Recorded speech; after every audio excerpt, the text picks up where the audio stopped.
great question to ask yourself is, are you flexing the colours for success or for survival? Are you flexing your colours to fit in, or are you flexing your colours to be more influential and work in line with your values? What is it that you are doing to put on your game face? Remember, your game face is how you are responding intentionally to a situation, which is your conscious persona. So, for example, in this situation, by dialing up the blue, I'm thinking about being more considered and precise.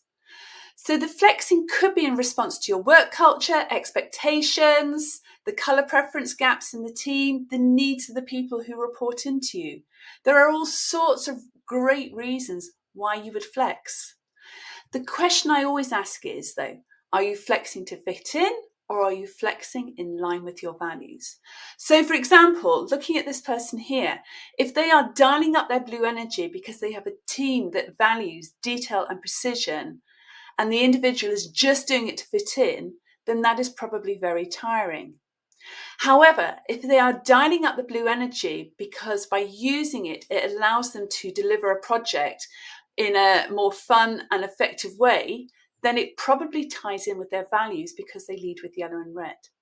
There is no good or bad when it comes to dial up and dial down.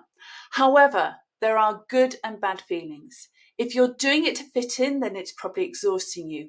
If you're doing it because it links to your values, then it's probably okay. The range score is actually from -66 to +66, and most people are normally sitting in about the 30s. As I keep saying, there's no right or wrong. It is about having the self-awareness to understand what is driving the flex and ensuring that it works for you. So take the time to ask yourself, are you flexing to fit in and survive, or are you flexing to be successful and live by your values?